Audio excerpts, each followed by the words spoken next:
Hello student, मेरा नाम है विक्रम राजौरिया और आज हम पढ़ने वाले हैं ह्यूमन रिप्रोडक्शन। तो सबसे पहले बात करेंगे रिप्रोडक्शन के बारे में। जैसा कि अभी आपका जो लास्ट टॉपिक चल रहा है बॉटनी में, प्लांट में रिप्रोडक्शन की बात चल रही है। तो प्लांट में रिप्रोडक्शन से आपने पहले जस्ट पढ़ा था रिप्रोडक्शन इन ऑर्गेनिज्म। तो रिप्रोडक्शन इन ऑर्गेनिज्म की जो बात हुई है उसमें आपने देखा है कि sexual reproduction, asexual reproduction. Plants में बात करें तो वेजिटेटिव रिप्रोडक्शन, और प्लांट में भी क्या हो रहा है, सेक्सुअल रिप्रोडक्शन हो रहा है।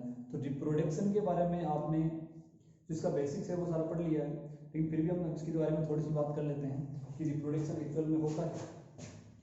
देखो, अपना जो आज का चैप्टर है वो है रिप्रोडक्शन, ठीक है। और आपका जो पिछला माइनर हुआ है उस पिछले माइनर में आपका कंप्लीट इवोल्यूशन आया था, और उम्मीद करता हूँ कि इवोल्यूशन का जो चैप्टर आपको पढ़ा है आपने उसमें आपके अच्छे नंबर आए होंगे। अब कुछ बच्चे ऐसे हैं जो पढ़ते ही नहीं, दिक्कत तो ये भी है ना।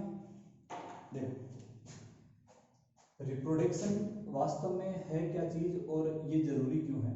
देखो, हम यहाँ बात करते हैं कि हमारे पास में चाहे बड़ा से बड़ा कोई एनिमल हो या छोटे से छोटा कोई एनिमल हो, तो उसकी अपन बात कर लेते हैं। जैसे मान लो कि हमारे पास में डॉग है। क्या है बच्चों?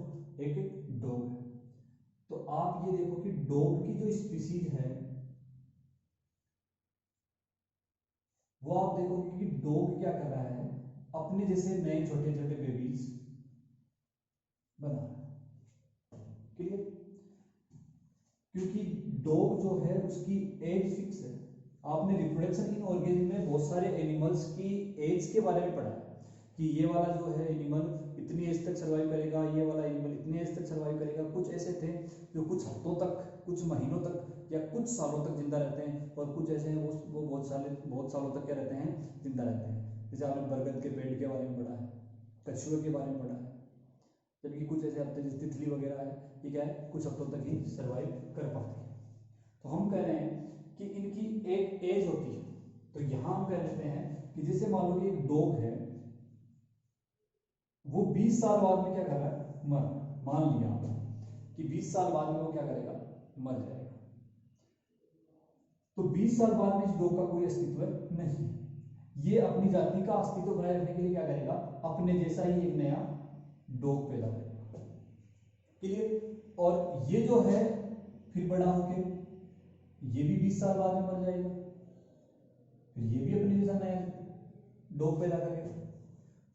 तो ये अपनी जाति का अस्तित्व बनाए रखने के लिए क्या कर रहे हैं, रिप्रोडक्शन कर रहे हैं। ये बात समझ में आई ना कि रिप्रोडक्शन करते हैं। रिप्रोडक्शन होता क्या है? रिप्रोडक्शन क्या है कि कोई भी एनिमल अपने जैसा सजीव जो पैदा कर रहा है, तो सजीव पैदा करने की जो प्रक्रिया है उसको हम क्या कहते हैं, रिप्रोडक्शन कहते हैं। रिप्रोडक्शन करते क्यों है? रिप्रोडक्शन का मतलब क्या है कि अब कोई भी एनिमल, वो सारे एनिमल जो रिप्रोडक्शन करते हैं, चाहे वो सेक्सुअल रिप्रोडक्शन हो या फिर एसेक्सुअल रिप्रोडक्शन हो, सेक्सुअल और एसेक्सुअल रिप्रोडक्शन जो भी एनिमल कर रहा है वो अपनी जाति का स्पीसीज, अपनी स्पीसीज का अस्तित्व को बचाए रखने के लिए कर रहा है। यदि हम बात करें कि ह्यूमंस जो हैं, कुछ ह्यूमंस की जो पॉपुलेशन है आज हमारे, यदि बात करें हम देश में बात करें, विश्व में बात करें, तो बहुत ज्यादा है।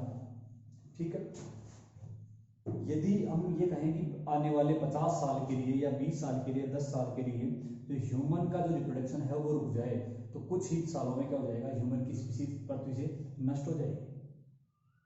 या किसी अन्य एनिमल की हम बात करते हैं, तो यदि उनमें रिप्रोडक्शन नहीं हो रहा है, नई संतान नहीं बन रही, तो उनकी जो एज है उस एज के अकॉर्डिंग वो तो मरते जाएंगे, लेकिन नई जब संतान पैदा नहीं होगी तो उसकी स्पीसीज आगे सर्वाइव नहीं कर पाएगी, उसकी जाति का अस्तित्व नहीं होगा, उसकी जाति का अस्तित्व क्या हो जाएगा बच्चों, खत्म हो जाएगा।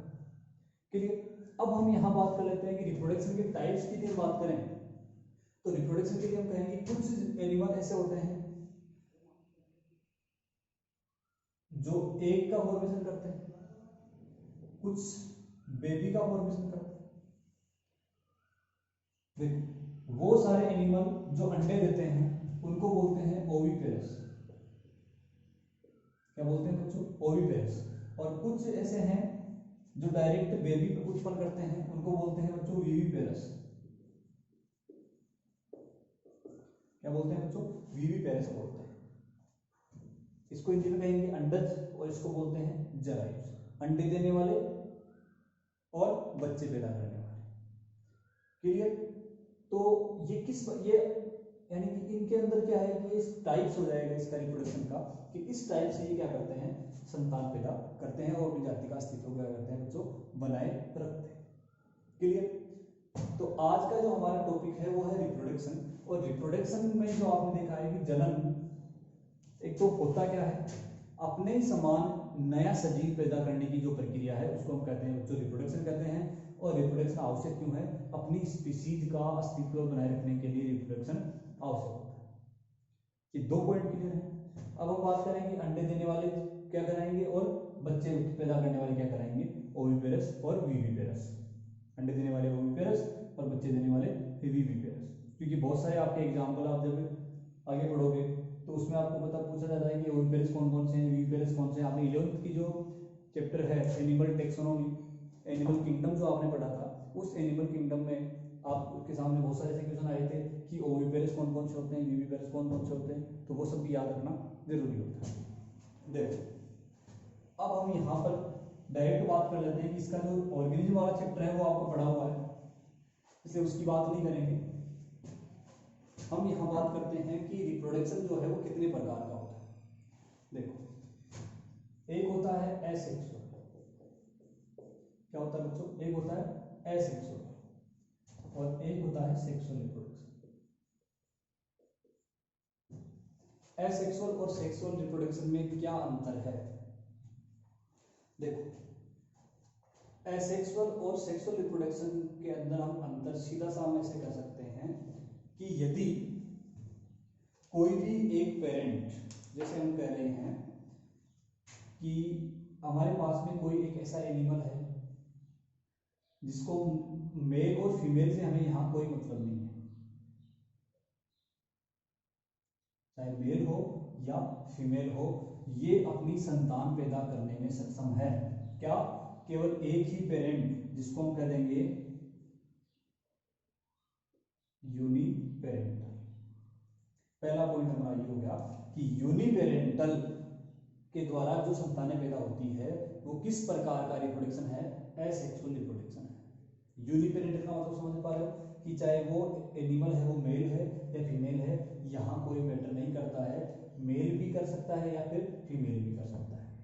ठीक है, ऐसी बात यहाँ करते हैं कि इसमें क्या होता है बच्चों, एक होता है मेल और एक होता है फीमेल पेरेंट। मेल और फीमेल पेरेंट जो होते हैं दोनों के सहयोग से यहां संतान पैदा होगी। क्या बनेगी? यहां संतान बनेगी। और दोनों के सहयोग से जब संतान बन रही है तो ये किस प्रकार का हो जाएगा, बाइपेरेंटल। बोलो, यूनिपेरेंटल और बाइपेरेंटल में अंतर समझ में आया कि यदि एक ही जनक, कोई भी एक ही पेरेंट संतान पैदा करने की क्षमता रखता है या जिस मीडियम से या जिस माध्यम से वो संतान पैदा कर रहा है तो वो एसेक्सुअल हो जाएगा। और दो जनकों के, मेल फीमेल दो जनकों के मिलने से यदि संतान पैदा हो रही है तो उसको बोलेंगे बच्चों सेक्सुअल रिप्रोडक्शन। ये बात समझ में। अब यहां पर आप देखना कि हम ये कह रहे हैं कि यूनिपेरेंटल जो है, तो यूनिपेरेंटल को हम एग्जांपल से समझते हैं कि हमारे पास में एक आलू का जो टुकड़ा है वो हमने लिया, यानी कि आलू अपने आप में क्या है, एक ही पेरेंट, तो आलू का टुकड़ा हमने लिया इसे, ये जो बड होती है इस बड को हमने यहां से क्या किया, काट के यहां से हटा दिया इसे। ठीक, इस बड को हमने लगाया यहां, नया पौधा बन गया। तो आलू के अंदर जो क्रोमोसोम थे वो उतने ही रहेंगे, कोई यहाँ पे एक्सचेंज नहीं हुआ है, कोई जीनों की क्रॉसिंग ओवर नहीं हुआ है, कुछ भी नहीं हुआ है। तो जैसा ये आलू था वैसा ही ये पेरेंट होगा, यानी कि इसमें जो संतान बन रही है वो संतान क्या बनेगी बच्चों, सेम बनेगी, एकदम जनक के समान, एकदम जनक के समान बनेगी। तो हम यहाँ कहते हैं कि ये जो वेरिएशन आती है, क्या वेरिएशन, यहाँ वेरिएशन नहीं आएगी। क्यों? क्योंकि एक ही जनक के अंदर क्रॉसिंग ओवर नहीं होता है। ठीक है, तो वेरिएशन यहाँ नहीं आएगी। हम कह रहे हैं कि मेल और फीमेल, देखो ये वाला आपके समझ में आया होगा कि मेल और फीमेल जो है, तो इसको हम यहां समझ लेते हैं ऐसे कि मेल जो होता है मेल से स्पर्म और फीमेल से ओवम। 50% इसमें स्पर्म है, 50% इसमें ओम है, दोनों का फ्यूजन होगा और यहाँ क्या बन जाएगा, जाइगोट बन जाएगा। क्या बन जाएगा, जाइगोट बन जाएगा। और ये जाइगोट बनेगा तो ये जाइगोट क्या है, 50% इसके जैसा, स्पर्म के जैसा यानी पिता के जैसा, और 50% माता के जैसा है। तो हम कह रहे हैं कि इसके अंदर क्या होगा बच्चों, वेरिएशन आएगी। क्या आएगी, वेरिएशन आएगी। और आपने पिछले जो चैप्टर में पढ़ा है इवोल्यूशन में कि इवोल्यूशन का आधार क्या है, और वहां हमने बात की थी वेरिएशन कि जब विभिन्नताएं आती है संतानों में, यानी कि माता पिता जो है, माता पिता से संतानों में कुछ डिफरेंस हैं, कुछ विभिन्नताएं वहां पर है, तो वो धीरे धीरे आगे क्या कर रही है, एक नई स्पीशीज की ओर अग्रसर हो रही है, आगे की ओर बढ़ रही है। तो हम यहाँ कहेंगे कि जब वेरिएशन आएगी तो एलिलिक फ्रीक्वेंसी चेंज होगी, हार्डी विनबर्ग इक्विलिब्रियम पढ़ा है, और एलिलिक फ्रीक्वेंसी चेंज हो रही है मतलब इवोल्यूशन हो रहा है। तो थोड़ी बहुत भी यहाँ वेरिएशन है तो एलिलिक फ्रीक्वेंसी चेंज है मतलब इवोल्यूशन होगा।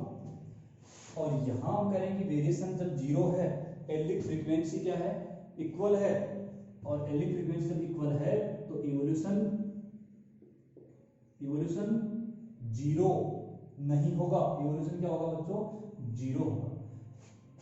ये बातें हमारी पहले की पढ़ी हुई है।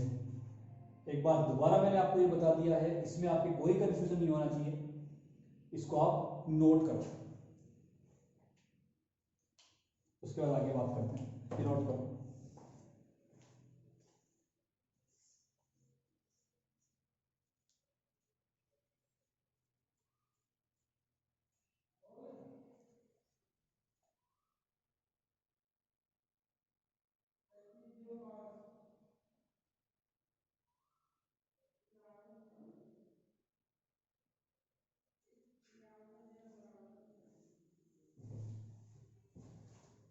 हाँ जी बच्चों, नोट कर लिया।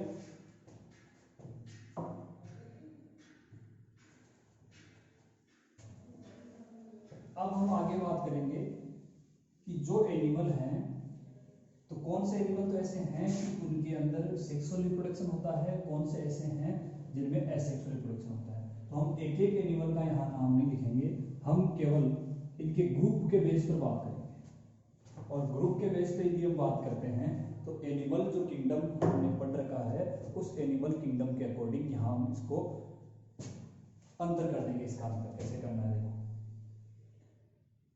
देखो सेक्सुअल रिप्रोडक्शन की बात करते हैं और एसेक्सुअल में, तो आपसे ये पूछा जाए कि एसेक्सुअल रिप्रोडक्शन है वो कौन से एनिमल में होते हैं, और यहाँ मैं आपको बताता हूँ, आपको आधा लेना है कोर्डेट और नॉन कोर्डेट। तो आप ये बताओ कि नॉन कोर्डेट और कोर्डेट के बारे में आप डिटेल से आपने पढ़ रखा है, तो एसेक्सुअल जो है वो कोर्डेट में होता है या नॉन कोर्डेट में। देखो बच्चों, यहाँ आपके पास आपको याद रखना है कि ये जो है ओनली नॉन कोर्डेट, क्लियर, और ये जो है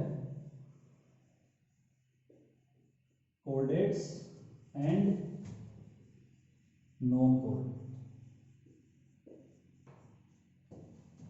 कोर्डेट्स और नॉन कोर्डेट्स दोनों में होता है। तो एसेक्सुअल ओनली नॉन कोर्डेट और सेक्सुअल दोनों में, कोर्डेट और नॉन कोर्डेट दोनों में होता है।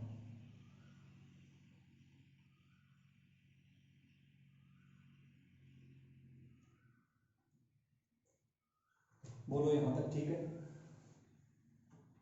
अब यहां पर एक चीज आपको और देखनी है कि सेक्सुअल रिप्रोडक्शन जो है, उस सेक्सुअल रिप्रोडक्शन में अभी आपको ये कहा कि यहां पर क्या होता है, स्पर्म और ओवम, ठीक है, दोनों के मिलने से बनता है बच्चों जाइगोट, जाइगोट से बनेगा एम्ब्रियो। क्या बनेगा बच्चों, एम्ब्रियो। और एम्ब्रियो को क्या कहते हैं, संतान। ये एम्ब्रियो क्या बनती है बच्चों, संतान, इसको बोलते हैं ओजोइड।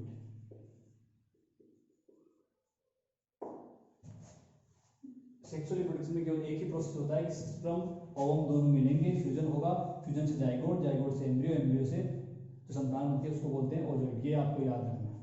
क्लियर। लेकिन यहाँ एसेक्सुअल रिप्रोडक्शन जो है इसमें बहुत सारे प्रकार होते हैं। बहुत सारे प्रकार कौन कौन से, जैसे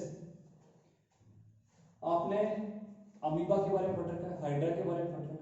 कुछ ऐसे छोटा सा उभार बनता है और वो उभार बड़ा होकर क्या करता है, एक नया जीव बना देता है जिसको बोलते हैं बडिंग। उस मेथड को बोलते हैं बच्चों बडिंग। और बडिंग के अंदर जो छोटा सा उभार बनके नया जीव बनाएगा उसको बोलते हैं बड। बोलो सही है क्या?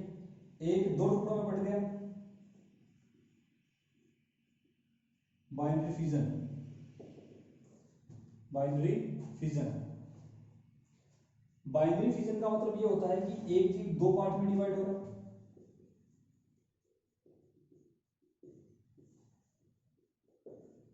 मल्टीपल फिजन, सही है क्या? मल्टीपल फिजन और बाइनरी फिजन दो पार्ट में, यानी कि दो होते हैं, दो प्रकार के। लेकिन ये वास्तव में फिजन क्या है कि टूटना। एक होता है बच्चों फ्रेगमेंटेशन,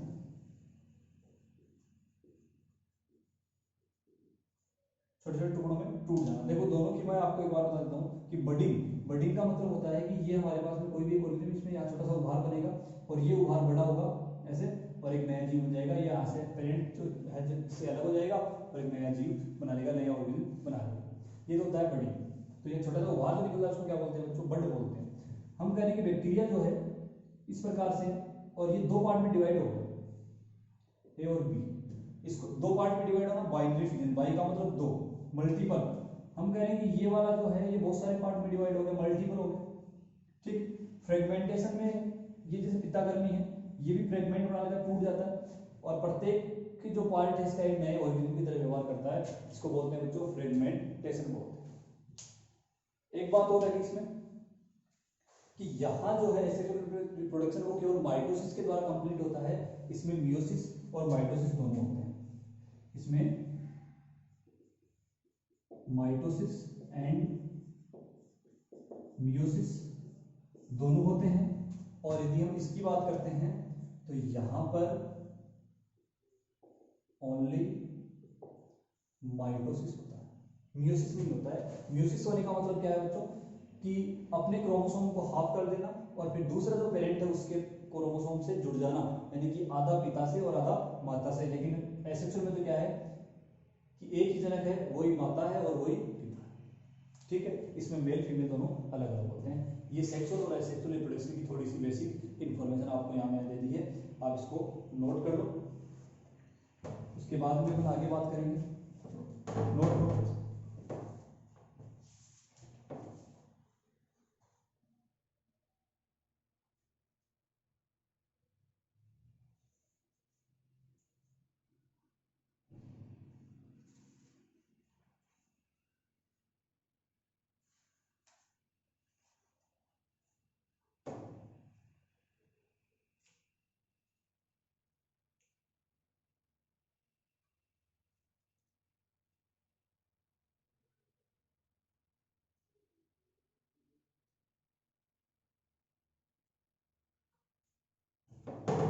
हाँ जी, यहाँ तक का ठीक है। आगे देखो,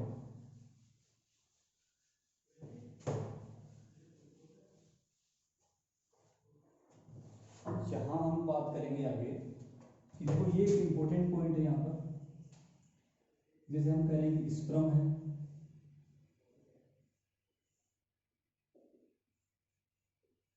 और ओवम, ठीक है। स्पर्म और ओवम जो है वो दोनों मिलके क्या बनाते हैं बच्चों, जाइगोट। जाइगोट से क्या बनता है, एम्ब्रियो, और एम्ब्रियो आगे जाके क्या बनता है बच्चों, संतानें। तो इस प्रकार का जो फ्यूजन हो रहा है ना, इसको बोलते हैं सिनगेमी। क्या बोलते हैं, सिनगेमी बोलते हैं इसको। क्लियर यहाँ तक? ये बात समझ में आई, सिनगेमी क्या होती है, सेक्सुअल एसेक्सुअल और सिनगेमी। एक पॉइंट और है, यही बात कर लेते हैं। सेक्सुअल दिख रहा है क्या, थोड़ा बड़ा लिख, ये सिनगेमी वाला याद रह जाएगा, थोड़ा यहां कर देता हूं।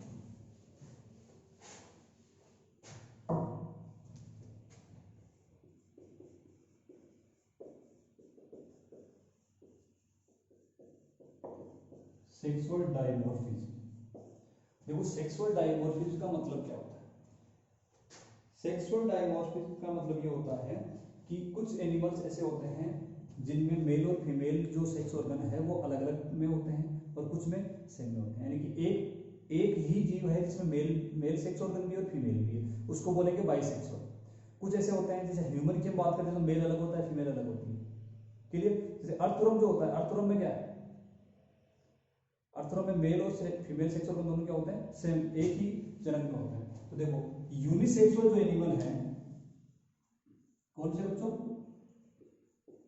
यूनिसेक्सुअल, उस यूनिसेक्सुअल में हम बाहरी तौर पर का मतलब क्या हो जाएगा कि हम बाहर से देखकर उसकी बॉडी को देख के हम ये बता सकते हैं कि वो मेल है या फीमेल है। जैसे हम ह्यूमन में बताते हैं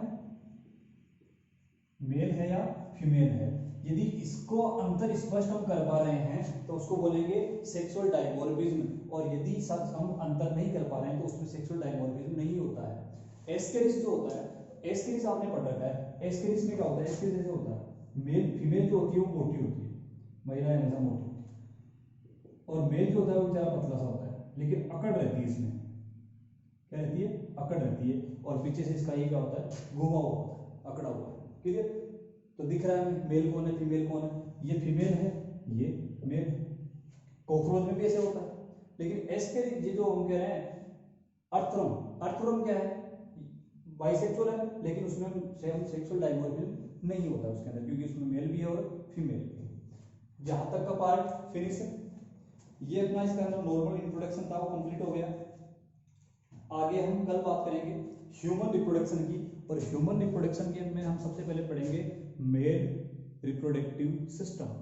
तो आपको थोड़ा सा होमवर्क में यहाँ बता देता हूँ कि मेल रिप्रोडक्टिव सिस्टम पढ़ेंगे तो एनसीईआरटी में जो मेल रिप्रोडक्शन के बारे में जो जितना बताया हुआ है वो एक बार आप थोड़ा सा पढ़ के आओ। और देखो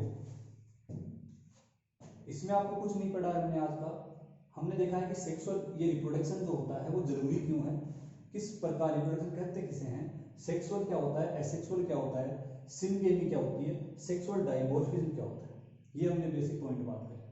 कई बार क्वेश्चन आता है कि माइटोसिस और मियोसिस है वो सेक्सुअल में होता है या एसेक्सुअल में होता है, तो जहां पर आपको याद रखेंगे जहां क्रॉसिंग ओवर वर्ड जो काम में आ रहा है या जहां पर क्रॉसिंग ओवर होती है वहां पर तो मियोसिस होगा, लेकिन जहां क्रॉसिंग ओवर से रिलेटेड कोई पॉइंट ही नहीं है तो वहां पर मियोसिस नहीं होगा, वहां पे हमेशा क्या होता है जो माइटोसिस ही होता है। ये अपना आज का इंट्रोडक्शन खत्म, धन्यवाद।